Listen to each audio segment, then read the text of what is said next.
Hello everyone, today we're taking a look at the Geelang Titan, powered by 1204 4500 kV motors. It comes with two different sets of props. I'm running the GemFan 2540 props. Of course, we've got the Caddx Vista and the DJI camera. The all-in-one board has an F411 flight controller, a 20 amp ESC with a burst rating up to 25 amp for 5 seconds. It also has RPM filtering enabled. Motors are connected using plugs. They did add a 25 volt, 220 microfarad capacitor. This battery pad is kind of foam, so it's not going to really stick to your battery. If you don't have the DJI radio, you can get it with an FrSky XM Plus, TBS Crossfire, or the Futaba FSHSS AC900 receiver. It's kind of got a clean and dirty section with all these TPU prints. The frame isn't all that rigid. It is 2.5 millimeters thick. Motor post to motor post, I'm getting about 121 millimeters. It weighs just a touch over 102 grams. I flew it on this RDQ 650 milliamp 4S battery, which brings the weight up to just about 162 grams. It does come with prop protectors. With the prop protectors, it comes in at 180.66 grams. It also comes with this mount for the Insta360 Go, a USB cable with an extra long nose, a screwdriver, hex tool, a micro USB to USB-C adapter, and a set of AMAX Avon props. And it comes in a pretty nice box.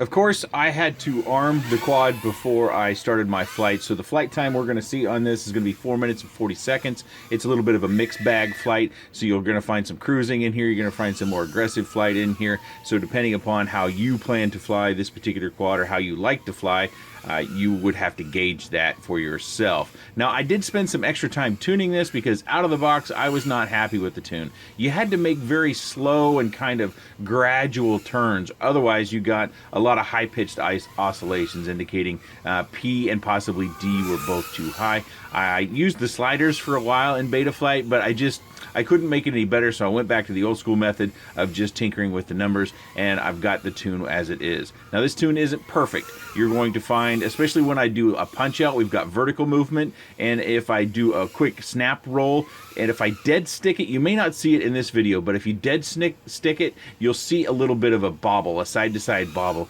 and I have to account some of that movement to the soft mounting that we've got going on for the camera and the Vista unit. That's kind of a variable that you can't control, so when you're going to tune, you're changing the numbers and you're looking at it and thinking, okay, is that better, is that worse? So this is what I came down to, and I'll put a CLI dump down in the video description below if you would like to try out my tune if you have this particular quad. I think a natural thing if you're looking at this is to compare it with the Eachine VisWhoop. You may be comparing it based upon price, you may be comparing it based upon other factors, and we'll get into that more back at the desk. But I just wanted to bring that up during the flight footage, so if you're looking for a comparison, when we get back to the desk, I'll kind of break down what I see as the comparison, and then you can judge how which one you feel comes out on top. That's essentially what you're looking at when it comes to a comparison. Sometimes you might be looking for price, sometimes you might be looking for something else, or various other categories. I was fairly happy with the tune as far as my flight style goes. Again, I have a little bit of a bobble, and you'll see it when I do a punch out over the house, that when it almost waggles up and down a little bit when you're at zero throttle, when you're diving, which is a little bit peculiar. So that's something that I just never really got used to. And you'll also find that I do cruising. I tend to do this, gravitate towards this kind of exploratory cruising when it comes to these DJI-based products. I am flying this, by the way, with my FrSky X-Lite, which I'm going to be transitioning off. I'm still waiting for the button for the Radio Master radio to come in so I can swap that out and then officially begin to cutting my teeth and using that full time. And I did find that if I went around my neighbor's house, sometimes I would get a fail-safe.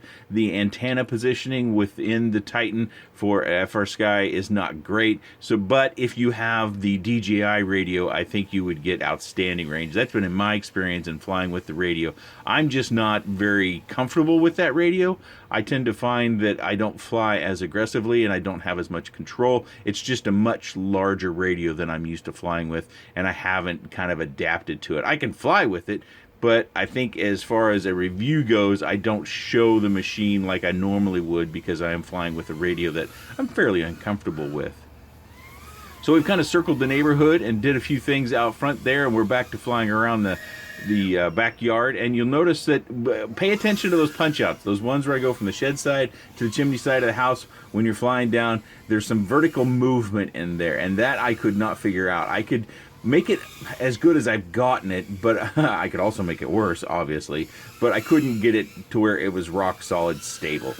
That's a disappointment that I had with my tuning abilities, if it is the tune itself. And we could take a closer look at all the soft mounting that we've got going on here. I'm not sure if the soft mounting is a good idea or a bad idea. I know the Acrobrat with Tommy's quad was one that started kind of that clean and dirty section, and he's gone through revisions over the last, I don't know, has it been 2 years the Acrobrat's been out? So I'm not sure if maybe this particular print maybe isn't as thick or dense and is allowing that, or if it's just one of those things that we have to live with when it comes to that. But I will say this, when compared to the Eachine VisWhoop, I get much better consistent flight performance out of this than I did the VisWhoop. I couldn't get even a reasonable HD image out of the VisWhoop, but some people went on that and bought that purely for price. I mentioned it in the quick roll, but let's take a closer look. So we have TPU here. We've got it basically mounted here, which is also just on the rubber gummies for the flight controller. And then we've got this piece back here. And so if you didn't see it, you might have to go back and watch it. But I was seeing this sort of movement on zero throttle when I would be doing a dive. Of course, if I'm doing a dive, if the camera is straight down, the quad is kind of a little bit over the top to get that camera angle straight down, so it would kind of fly like this. Sorry, that's a little bit hard to see because I've got my camera zoomed in for this little micro. I do find that their motors on the Geelang products have been very, very smooth. I think they're being made by the same company that makes motors for Gep-RC. That's just a suspicion of mine. I have no proof of that. I do appreciate the fact that they have used a capacitor on here that should help us with reliability. You have to judge the connectors. I think on 4S Performance, you could definitely feel that you're flying 4S, but are you getting the maximum performance out of that you can when you've got a possible bottleneck of a connector here? But if you thought you were suffering from anything, you could direct solder. There's plenty of a wire lead on all the motors to solder those directly to the flight controller. Also, I did add the strain relief for my battery strap. As you can see here, I've got a little bit of a wrinkle, and then I strapped it down just to make sure if I have a battery ejection that it doesn't pull the pads off the ESC flight controller all on one board. I mentioned it in the quick roll also. This pad isn't really going to do much for you other than keep your battery up off the screws. It's fairly slick foam. It's going to compress.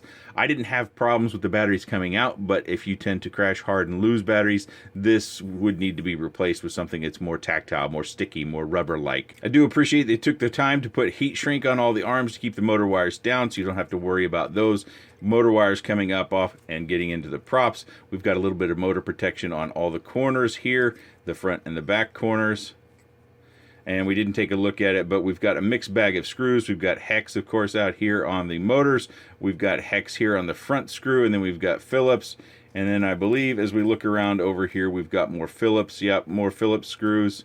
And there were some that are actually kind of hidden underneath this pad as well that are also Phillips. Those are recessed, but the carbon isn't recessed, so they don't go flat. Now let's take a moment just to compare the two. Now on price, if you're just shopping by price, or that is your #1 top priority in your list, I think you're always going to find the Eachine VisWhoop is going to be less expensive. Eachine products are just cheaper than most of the other equivalents on the market. That's just how it is. I will say that the flight characteristics on the VisWhoop was, in my opinion, really poor. It seems odd that you would have a HD video system on it, but yet I couldn't get any stable footage out of it. It bobbled the whole time with micro vibrations. But I know some people bought it because the components as a whole cost a lot more than it does to buy them separately, so you could buy this and then transfer it onto something else. I get that. But the flight characteristics out of the box on this is much better, even with some of the minor inconsistencies that I had in the video where I would get snap rolls if you dead sticked it. By that I mean you don't roll out of the roll, you just stop it right in the center. You kind of just kill it to level. If you do any of those snap moves, you will see a little bit of a jitter, and it's probably because of the soft mounting on this. Another thing to look at is the prop guards. Now, in my opinion, I flew them both minorly with these. It's just not my sort of thing. I did fly them, but I did my tuning without the prop guards for the Geelang Titan. So if you find you put these on and it doesn't fly like you saw in the video, it's probably because the tuning has thrown it off. Or rather, the prop guards has thrown off the tune. But these are very flexible. They broke right away. You can see here I had one minor crash with them and I broke 2 of these. I decided after that to take them off because they were going to break with any slight bump. I actually did, when I broke these, I did a roll over grass, and I think I was about 3 foot off the ground, and I didn't dead stick it and recover in time, and I rolled onto one side. So that's how I broke these. In these particular cases, I think these are going to last substantially longer, but I think if you go plaid into a pole or something, these still aren't going to live through that. They're still plastic kind of material, but there's a lot more material than you'll find on the Eachine VisWhoop. So if you're comparing the prop guards, I think you'd have to give the edge to the Geelang Titan. I won't put it in the picture, but if you're comparing the box that they come in, I would have to give the nod to the VisWhoop as well, because that has a case with a handle that you can carry with you, versus this is a traditional box. Although I do appreciate the fit and finish of the box and how it's organized. As far as after purchase and the box usability, you'd have to give the nod to the Eachine VisWhoop. And when it comes down to fit and finish of the quads, I would have to give the nod to the Geelang Titan as well. They've taken more care in their build process, in my opinion, by doing little things, by adding the heat shrink. Even though the foam we get for the bottom isn't very good, at least it is there. It does protect your batteries from sitting right on the screws. The VisWhoop itself, this is an aftermarket pad. I don't believe we even got one. It's got this gigantic battery strap. It's got a lot of lead hanging off the side. Now, I did have to do this on this one as well, so it's not as though that's something I can judge. The antenna mounting on the VisWhoop I thought was kind of haphazard, so that's something else to take into consideration, and it's why that I would give the nod on the fit and finish to the Geelang Titan. And the last thing I'll cover is the extras that you get. With this, you get 2 different sets of props that you can fly. You can choose your flight style, your flight desires, or how you feel they handle. Again, mine are tuned for these props. You can use the Emax Avon props, which are more efficient props if you're going for flight time. I would have to give the extras that we get kind of a tie, because you do get that after purchase case with the VisWhoop. We get a lot of other little things with this, like the USB-C adapter, the extra props, a kind of a well laid out box, good instructions, but this comes with that case, and I think that case would be more handy for more people. Currently, I see the Eachine VisWhoop on sale. Looks like it's going to be another on sale for 2 more days for $229, which is a very good price considering the components that you have in there. The Geelang Titan is currently listed at $278.90. I wouldn't be surprised if we see that go on sale here soon. I do notice in the pictures that they have the antenna coming out of the canopy rather than down here, and that would be better for our overall link reception if you are flying without the DJI radio. So what do you think? Between the two, which do you think is a better value? Which is the one that you think, if you were purchasing, even if you're not in the market for either one of these, what are your thoughts? If you're purchasing, which one would you go for? Again, $280 about and $230. So it's an extra $50 for this one over this one. Which one would you buy based upon what you've seen of both, what we get in the box, flight performance, anything you can think of, things that I haven't thought of? Which one would you buy? I'll put links down in the video description to both of these products if you'd like to check them out and their current pricing. If you have any other comments, questions, suggestions, otherwise, please let me know in that section down below. I do appreciate your time, and thanks for watching.